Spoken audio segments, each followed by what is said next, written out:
Okay, I think I'm ready. Sorry, I had to figure out how to record and share and um all the things. Um, but I think I got it. So I'm Karen, and this is my emerging theory presentation. And the main theorist that I have chosen to talk about is Alfred Adler, and then the subsequent theorists that I will talk about later are Rogers and Glasser. So, Adler was an Austrian psychotherapist. He was also a physician and the founder of the individual school of psychology. He was associated with Freud for a little while, but then he broke away from Freud because Freud's views were geared toward the emphasizing of sexuality and the unconscious side of psychology, and Adler was more focused on like the social influences and the conscious side of psychology, like goal setting for his clients. He was also a professor and an author like Freud as well. Um, a lot of what influenced Adler's theory and what he went by in his theories, such as birth order and things of that nature, had to do with his childhood. Um, because he was sick as a child. He had rickets when he was, I think, a toddler, and then later developed pneumonia that almost led to his demise, but he survived, and that is ultimately what led him to be a physician and then later a psychotherapist. And he had a sense of inferiority growing up due to his sickness because he was the weaker link when playing with his brothers or his brother, because his brother was older than him, but due to his sickness, like he did have some weaknesses and things like that. The key concepts of Adler's theory are listed on the screen. Striving for superiority, the inferiority complex, which is what Adler experienced with his um, older brother when they were playing when he was younger. Birth order, social interest, lifestyle, holism, creative self, and fictional finalism. This is what he emphasized to understand the uniqueness of each individual. He has a holistic view on psychology, which I really like because he wants to know the uniqueness of each individual and their social context. Like it's not like a cookie cutter, one size fits all with his theory. And I really like his this quote by him. It says, "Life is just the same as learning to swim. Do not be afraid of making mistakes, for there is no other way of learning how to live." Because I think a lot of us, especially me, I don't like to make mistakes. I like to be perfect. If I don't make straight A's on stuff, oh, it kills my heart. Like, or if I get constructive criticism on papers, like, oh my gosh, like I'm the worst human being ever. I can't believe I did that. But mistakes ultimately are the way we learn and strive to do better. And I learned that a lot last semester. So even in doing this paper, like I've learned a lot about myself, which is really why I like Adler and his take on individual psychology. Moving on now to Rogerian and person-centered therapy. Rogers became well known for founding person-centered therapy.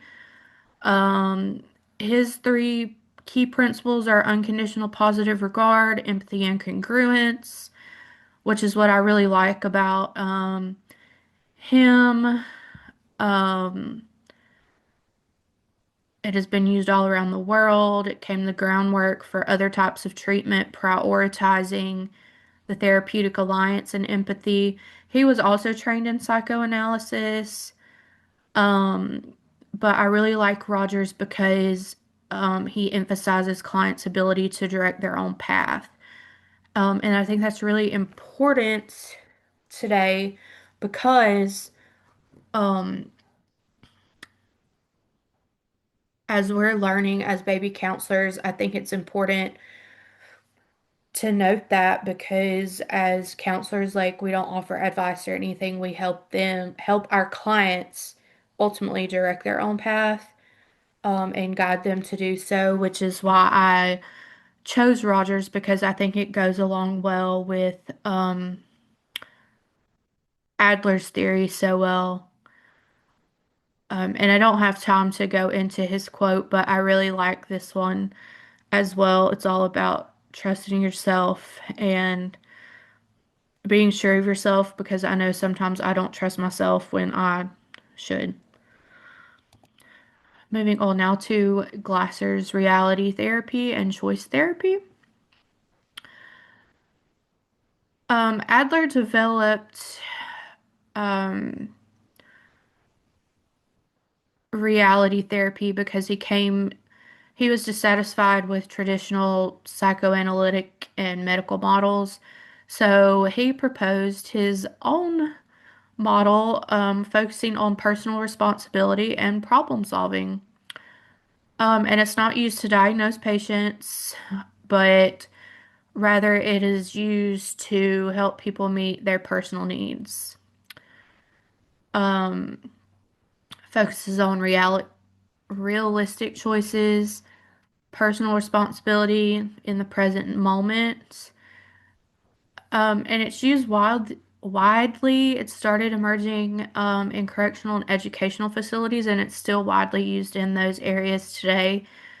And he founded the Institute for Reality Therapy, which is now known as the William Glasner Institute, which is still widely used today as well. On to my Christian view. I didn't go into depth with these, but I picked these two diagrams, I guess, if you will, because I feel like these two embody who I want to be as a Christian therapist. I really like Second Corinthians 5:21. I am the righteousness of God in Christ Jesus. My therapist drilled this into my head when I was in her office. I would always have to stand in front of a mirror before I left her office, and I'd have to repeat this verse after her. And I didn't really know what it meant at first, but it signifies a truth about a believer's identity in Christ. And it's very important when working with vulnerable clients as they may not have an identity in Christ or they may not even have an identity about themselves, period. And I know that not every client who comes into our office will be a Christian, but it's still something to think about. And I love the body, soul, spirit diagram because even if they're not a Christian, this represents like who we are as people, like it says we are a spirit, have a soul, and live in a body, which is, what we're comprised of um as human beings. And if they are Christians, go into depth about this and how it can impact our lives as Christians. Um, and my theory integration, I've talked about this a little bit before, but I chose these three because I feel that they complement well with one another, and I can take things from each of them and formulate a solid treatment plan for an individual. I love focusing on the client. I love Roger's unconditional positive regard and his compassion and empathy, and Adler's take on the unconscious and goal setting to get them where they want to be, and Glasser's reality choice theory that focuses on personal responsibility and the choices that one makes in order to get them where they want to be as well.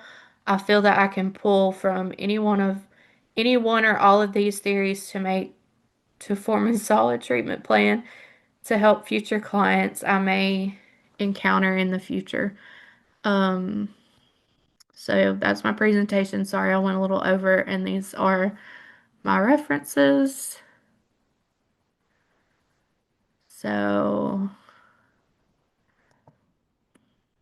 yeah, that's my presentation. Again, sorry it went a little over.